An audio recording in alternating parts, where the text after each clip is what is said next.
just made an arrest on one of them too. So. Oh, they just made an arrest? Yeah, but it just made me give you a more.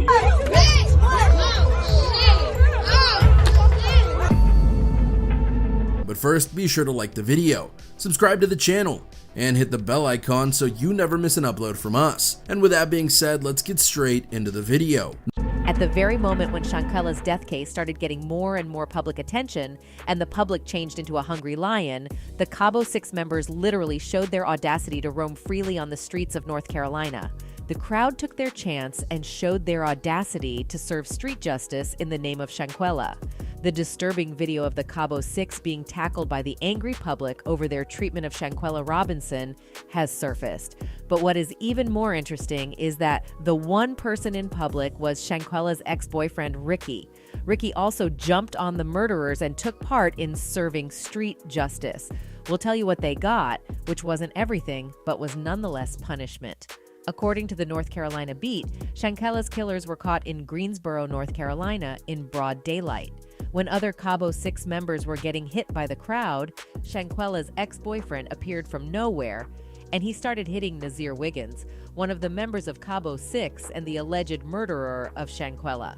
Look, the man in the black shirt is Nazir, and out of nowhere someone arrived, started kicking him, and gave him a hard blow. But why would Ricky only punch Nazir when the other suspects were also there?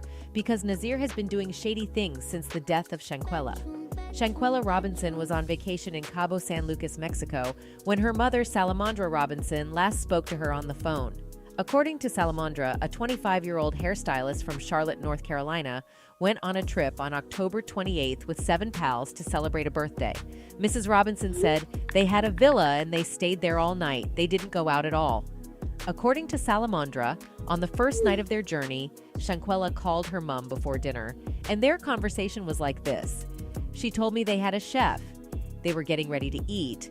They were eating tacos or a salad or something, and I said, "Okay, I love you. Have a good night, and I will talk to you tomorrow."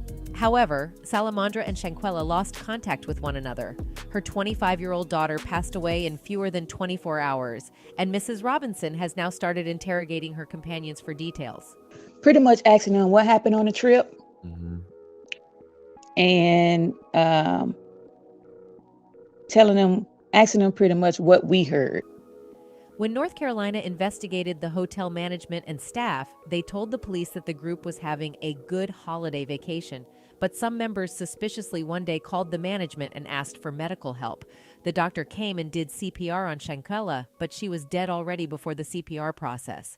But when Shanquella's mother asked the group what happened on that day, they denied everything and told different stories to her. She recalled, "They said she wasn't feeling well. They couldn't get a pulse. Each one of the people that were there with her was telling different stories."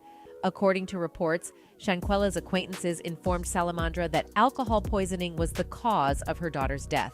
However, the mother stated that the FBI and Mexican authorities provided her with conflicting information. Salamandra said, when the autopsy came back, they said it didn't have anything to do with the alcohol. They said that she had a broken neck and her spine in the back was cracked. She had been beaten. In the midst of the family's efforts to find answers, a video has started making the rounds online, and it only serves to raise more doubts. Video footage of a fight that purportedly took place between Shanquella and a female acquaintance was initially published on a blog in North Carolina.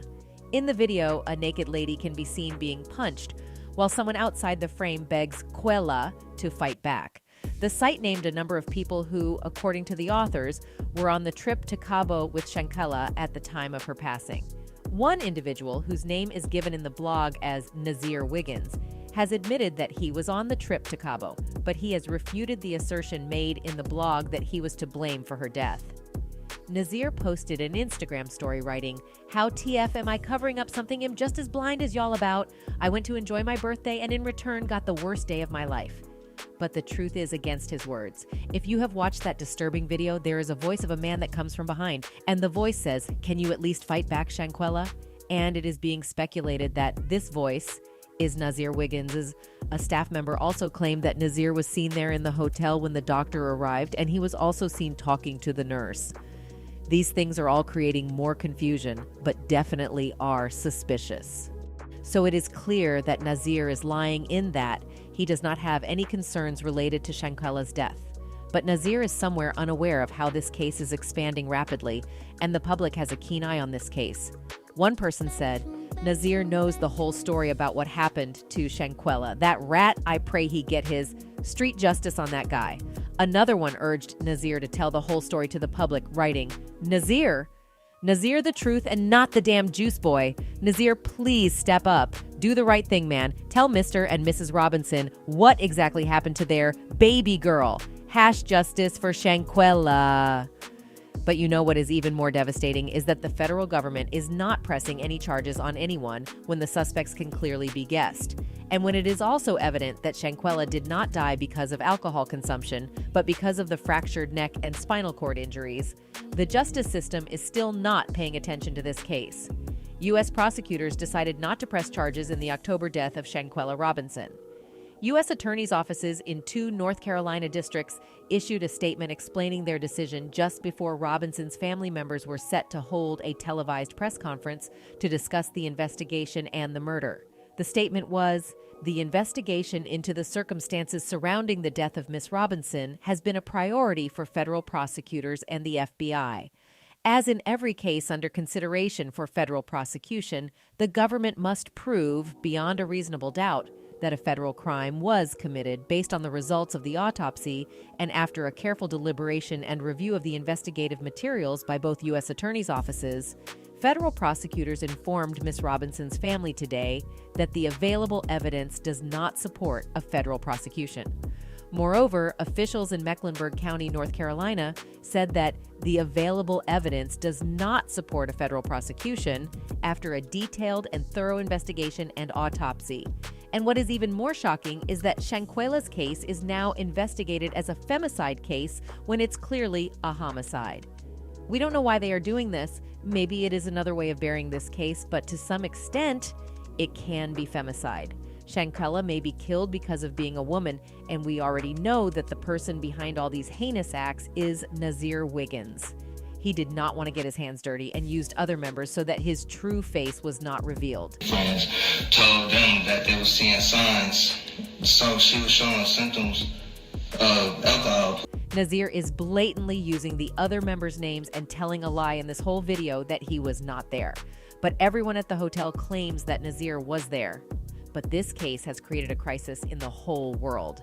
The excessive murdering of Black women, the epidemic of missing or murdered Indigenous people, and the lethal shootings of women at spas are some instances of situations that experts think have the potential to be labeled as femicides.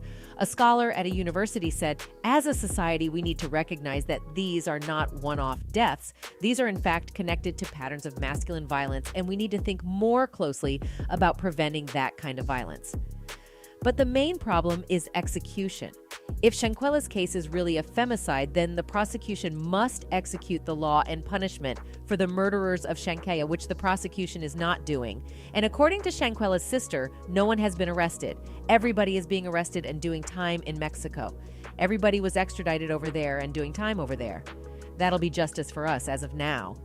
And as we all know, because of these lies by Nazir and his again and again denying that he is not involved in Shanquella's death in any way, deliberate delayings, and not paying deserving attention to this case, everybody has been angry with the system and especially on liar Nazir Wiggins. And everybody is finding a chance to teach a lesson to the murderers.